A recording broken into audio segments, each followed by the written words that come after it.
Good morning students. आज हम बिल्कुल नया और फ्रेश चैप्टर स्टार्ट करेंगे और चैप्टर का नाम है एटम्स एंड न्यूक्लियाई। जैसा कि नाम ही आपको सजेशन दे रहा है कि चैप्टर दो पार्ट्स में डिवाइडेड है। पहले पार्ट्स में हम बात करेंगे एटम्स को लेकर के और दूसरे पार्ट में हम बात करेंगे न्यूक्लियस को लेकर के। एटम्स का जो सेक्शन है वो लगभग आपने सारा +1 में पढ़ चुके हो, रीड कर चुके हो उसे। एटम्स के सेक्शन में हम मेजर पढ़ेंगे 3 atomic model, Thomson, Rutherford and Bohr's atomic model. ठीक है, उसके बाद हम स्पेक्ट्रल लाइन सीरीज़ पढ़ेंगे जो आपने 11th क्लास में अगेन पढ़ी हुई है, लाइमन, बाल्मर, पास्चन्स और ये सारी। इसी के साथ अपना एटम्स का जो सेक्शन है ख़त्म हो जाएगा। न्यूक्लियस में हम टोटली न्यूक्लियाई की बात करेंगे। जैसे कि आपने रेडियो एक्टिविटी पढ़ा है तो हम रेडियो एक्टिविटी की बात करेंगे, अल्फ़ा, बीटा, गामा, डीके के बारे में बात करेंगे। ठीक है ना। तो चलिए बिना लेट के स्टार्ट करते हैं हम अपने एटॉमिक स्ट्रक्चर को। ठीक है, एटॉमिक स्ट्रक्चर देखिए, एटॉमिक स्ट्रक्चर के एक्सप्लेन करने के लिए अर्लियरली हमारे पास में 3 मॉडल प्रेजेंट थे। पहला मॉडल था थॉमसन, ठीक है। उसके बाद दूसरा जो मॉडल है वो दिया रदरफोर्ड ने, रदरफोर्ड मॉडल ऑफ एटम या रदरफोर्ड एटॉमिक मॉडल। तीसरा जो मॉडल है वो दिया आपका बोहर ने, बोहर्स एटॉमिक मॉडल जिसका नाम है। ठीक है ना। तो सबसे पहले हम बात करेंगे थॉमसन एटॉमिक मॉडल की कि थॉमसन एटॉमिक मॉडल क्या कहता है। उसके बाद में हम इसकी लिमिटेशंस देखेंगे। फिर हम बात करेंगे रदरफोर्ड मॉडल की, इसकी लिमिटेशंस देखेंगे। लास्ट में हम बोहर्स एटॉमिक मॉडल की बात करेंगे और इसके लिमिटेशंस देखेंगे। देखिए, हाँ, आगे फर्दर कंटिन्यू करने से पहले एक छोटी सी बात देखिए। 19th सेंचुरी के अंदर लगभग हर कोई ये मान चुका था कि हमें फ़िज़िक्स के बारे में जितना जानना था हम जान चुके हैं। ठीक है ना। हमारे पास न्यूटन्स लॉ थे, ग्रेविटेशन था, लगभग हम किसी भी फिनोमेना को इजीली एक्सप्लेन कर सकते थे। हमारे पास में मैक्सवेल थे जिन्होंने इलेक्ट्रिसिटी और मैग्नेटिज्म को यूनिफाइड कर दिया। तो हम ये अज्यूम कर चुके थे कि हमें फ़िज़िक्स के बारे में जितना जानना है वो हम जान चुके हैं, नो प्रॉब्लम। पर जैसे 20th सेंचुरी स्टार्ट हुई, प्लैंक के एक छोटे से आइडिया ने सारी चीज़ें बदल दी और प्लैंक के आइडिया के बाद स्टार्ट हुई फिज़िक्स की एक नई जर्नी। उसके बाद आइंस्टीन के आइडियाज़ आई और यहाँ से क्वांटम फिज़िक्स की स्टार्टिंग हुई, बिल्कुल टोटली न्यू फिज़िक्स। अब देखिए, जो क्वांटम फिज़िक्स की स्टार्टिंग है उसका एक ही पार्ट है Bohr's atomic model. Atomic structure को एक्सप्लेन करने के लिए बोहर का मॉडल क्वांटम फिज़िक्स के अंदर बेसिक है। बाद में इसको स्क्रोडिंगर वेव इक्वेशन से और आगे एक्सप्लेन कर दिया गया, बढ़ा दिया गया, यानी कि इसके लिमिटेशंस को ओवरकम करने की ट्राई की गई। ठीक है, चलिए कोई बात नहीं, आगे हम देखते हैं। हम सबसे पहले बात करेंगे थॉमसन एटॉमिक मॉडल की। जे थॉमसन ने दिया था ये। ठीक है ना। अब according to this model J Thomson ने क्या कहा कि जो एटम है, एटम के पास पॉजिटिव चार्ज भी है और नेगेटिव चार्ज भी है, और ये सारा चार्ज इस तरह से है कि magnitude of positive charge is always equals to the magnitude of negative charge, so that atom as a whole is neutral. ठीक है ना। दोनों चार्जेज हैं, पॉजिटिव भी नेगेटिव भी, और इस तरह से है कि दोनों का मैग्नीट्यूड सेम है और एटम एज ए होल क्या है, न्यूट्रल है। अब उन्होंने क्या कहा, उन्होंने कहा कि जो एटम का मास है, एटॉमिक मास, वो यूनिफॉर्मली डिस्ट्रीब्यूटेड है, वो यूनिफॉर्मली डिस्ट्रीब्यूटेड है थ्रू आउट द एटम, पूरे एटम में। ठीक है, पहली बात तो ये। अब उन्होंने अपने मॉडल में जो दूसरी बात कही वो ये कही कि positive charge is also uniformly distributed through out the atom. Positive charge भी यूनिफॉर्मली डिस्ट्रीब्यूटेड है थ्रू आउट द एटम, पूरे एटम में। ठीक है ना। तो दो बातें उन्होंने अपने मॉडल में ये कही। पहली तो एटॉमिक मास पूरे एटम में यूनिफॉर्मली डिस्ट्रीब्यूटेड है, दूसरी पॉजिटिव चार्ज भी यूनिफॉर्मली डिस्ट्रीब्यूटेड है। नेगेटिव चार्ज जो है वो कहीं कहीं प्रेजेंट है, एम्बेडेड लाइक सीड्स इन वाटरमेलन, वो इस तरह से प्रेजेंट है जैसे कि वाटरमेलन के अंदर सीड्स प्रेजेंट होते हैं। अब यहाँ पर आपको एक डायग्राम दिख रहा है, इस डायग्राम में जो ब्लू स्पेस है वो ब्लू स्पेस आपका रिप्रेजेंट कर रहा है पॉजिटिव चार्जेस को, और ये जो रेड हैं डॉट्स आपके, ये रिप्रेजेंट कर रहे हैं नेगेटिव चार्जेस को, यानी कि इलेक्ट्रॉन्स को, ठीक है ना। और जैसे कि आप वाटरमेलन देखते हैं, उसका जो रेड फ्लश है वो पूरा का पूरा पॉजिटिव चार्ज को रिप्रेजेंट कर रहा है, और जो सीड्स हैं उसके वो नेगेटिव चार्ज को रिप्रेजेंट करें। इसलिए इस थॉमसन मॉडल को हम वाटरमेलन मॉडल भी बोलते हैं। इसके दो नाम और हैं, एक तो इसको हम बोलते हैं वाटरमेलन मॉडल, और दूसरा इसका पल्म इन पड मॉडल, ठीक है ना। दोनों ही इसके नाम हैं। एक बार फिर से देखिए, थॉमसन ने क्या कहा कि पॉजिटिव और नेगेटिव चार्ज बराबर है मैग्नीट्यूड में, atom as a whole neutral है, एटॉमिक मास यूनिफॉर्मली डिस्ट्रीब्यूटेड है, और चार्ज जो है वो भी पॉजिटिव वाला यूनिफॉर्मली डिस्ट्रीब्यूटेड है थ्रू आउट द एटम। पर नेगेटिव चार्ज क्या है, कहीं कहीं ही है, ठीक है ना। अब देखिए इस मॉडल की लिमिटेशंस क्या क्या थी। अब हम बात करेंगे इस मॉडल की लिमिटेशंस की, कि हमें नए मॉडल की रिक्वायरमेंट क्यों फील हुई। देखिए, जो इस मॉडल की सबसे पहली लिमिटेशन थी वो तो थी ये कि वो रदरफोर्ड के अल्फा स्कैटरिंग एक्सपेरिमेंट को एक्सप्लेन नहीं कर पाया। अभी हम पढ़ेंगे तो पता भी लगेगा, ठीक है ना। रदरफोर्ड के अल्फा स्कैटरिंग एक्सपेरिमेंट को एक्सप्लेन नहीं कर पाया। दूसरी लिमिटेशन थी इसकी ये कि ये एटम की स्टेबिलिटी को एक्सप्लेन नहीं कर पाया, एटम की स्टेबिलिटी को एक्सप्लेन नहीं कर पाया, ये दोनों के दोनों ये एक्सप्लेन ही नहीं कर पाया। तीसरी लिमिटेशन थी ये कि ये एटम से निकलने वाली स्पेक्ट्रल लाइंस को भी एक्सप्लेन नहीं कर पाया। स्पेक्ट्रल लाइन सीरीज ऐसी क्यों है, इनके बारे में भी इसने कोई आइडिया नहीं थी, ठीक है ना। अब देखिए एक बार स्पेक्ट्रल लाइन सीरीज भी आगे पढ़ेंगे, अल्फा स्कैटरिंग भी। एटॉमिक स्टेबिलिटी की बात करते हैं। एटॉमिक स्टेबिलिटी से मेरा मतलब क्या, फॉर एग्जांपल थॉमसन मॉडल ने कहा कि ये एटम पॉजिटिव चार्ज हर जगह प्रेजेंट है, ये पॉजिटिव चार्ज हमारा हर जगह प्रेजेंट है, ठीक है ना। नेगेटिव जो चार्ज है हमारा वो कहीं कहीं पर प्रेजेंट है, तो ये नेगेटिव चार्ज हमारा कहीं कहीं पर।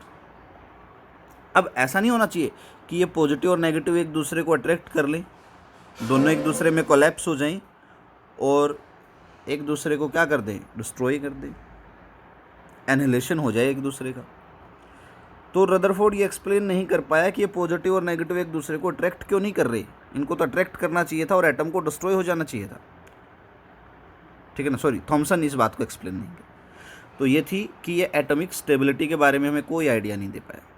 स्पेक्ट्रल लाइन सीरीज और ये एक्सपेरिमेंट हम आगे पढ़ेंगे अभी, ठीक है। तो ये तीन लिमिटेशंस थी इसकी। अब हम बात करेंगे रदरफोर्ड मॉडल की। देखिए, रदरफोर्ड मॉडल को समझने से पहले हमें अल्फा स्कैटरिंग एक्सपेरिमेंट को समझना होगा, क्योंकि रदरफोर्ड मॉडल इस अल्फा स्कैटरिंग एक्सपेरिमेंट का ही कंक्लूजन था। अब देखिए, जो अल्फा स्कैटरिंग एक्सपेरिमेंट है वो रदरफोर्ड के दो स्टूडेंट्स ने परफॉर्म किया था। उनका नाम था हैंस जीजर एंड अर्नस्ट मार्सडन, ठीक है। इसको 1911 में परफॉर्म किया गया था, ठीक है ना। उन्होंने क्या किया, उन्होंने बहुत ही हाई एनर्जी के अल्फा पार्टिकल्स लिए।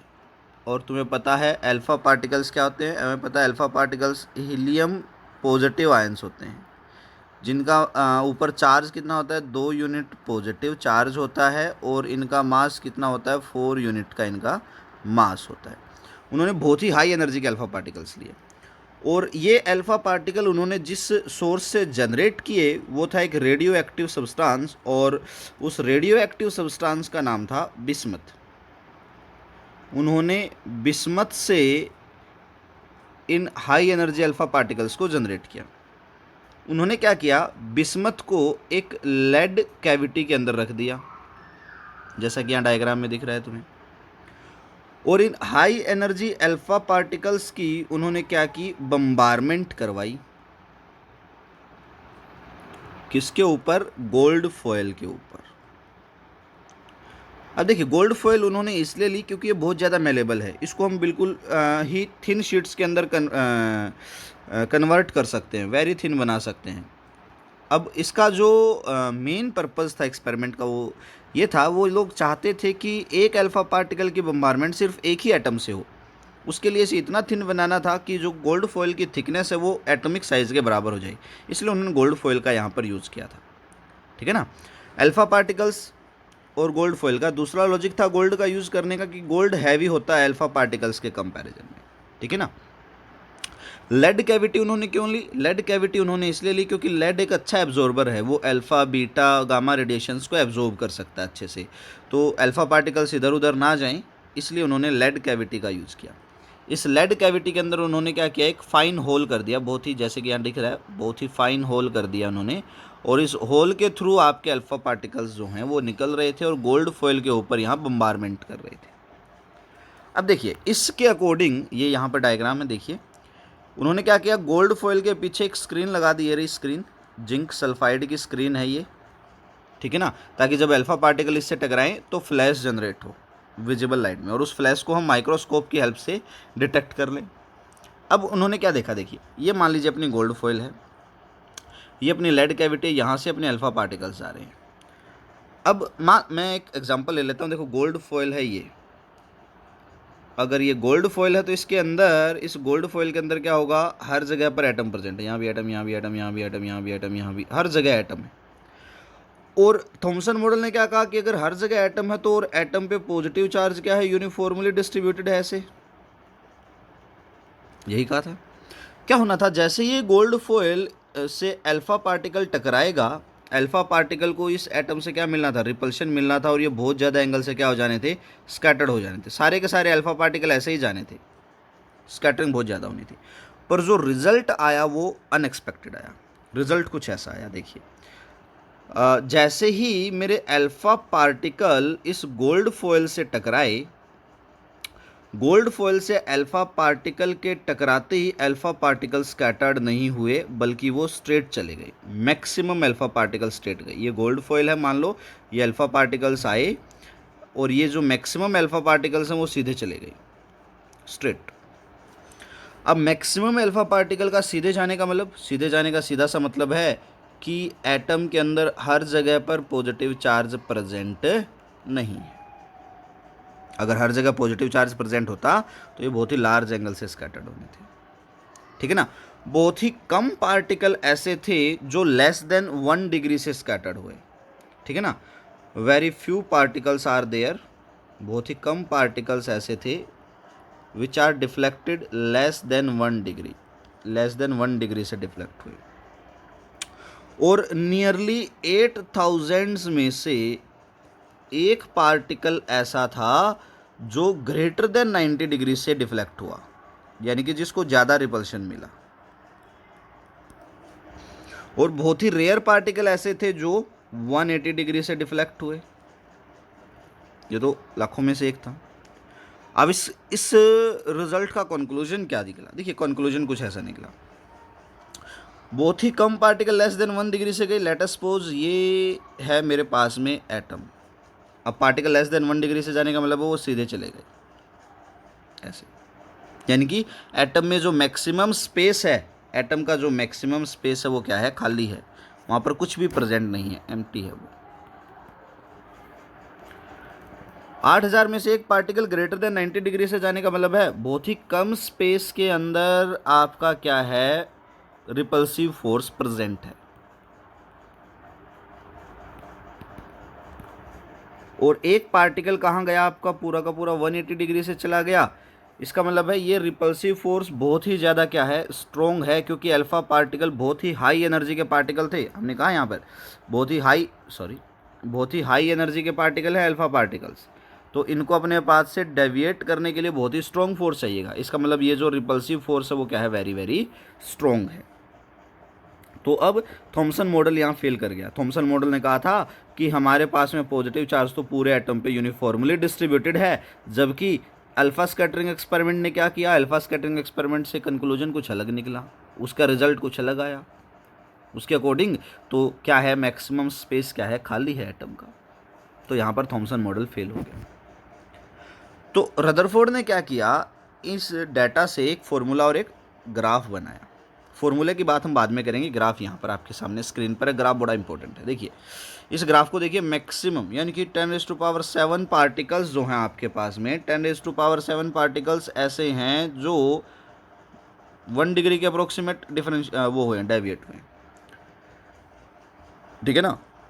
ग्रेटर देन 90 डिग्री बहुत ही कम पार्टिकल्स हैं, और 180 डिग्री के से डिफ्लेक्शन वाले तो और भी कम हैं। ठीक है ना।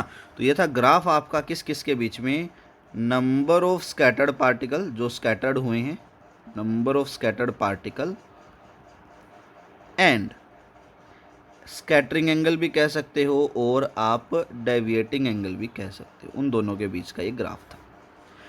इसी डाटा से उन्होंने एक फॉर्मूला भी डिराइव किया और उसको हम बाद में देखेंगे, स्कैटरिंग फार्मूला जो था रदरफोर्ड का। वीडियो काफ़ी लेंथी हो जाएगी, तो जो नेक्स्ट पार्ट आएगा उसमें हम रदरफोर्ड मॉडल देखेंगे क्या होता है, उसकी लिमिटेशन देखेंगे, ठीक है। इम्पैक्ट पैरामीटर देखेंगे, इम्पैक्ट पैरामीटर यहाँ पर मैं लिख भी देता हूँ, इम्पैक्ट पैरामीटर। इसी साल इम्पैक्ट पैरामीटर से सीबीएसई में एक क्वेश्चन आया था, ठीक है ना। तो इम्पैक्ट पैरामीटर भी देखेंगे। Thank you, have a great day ahead.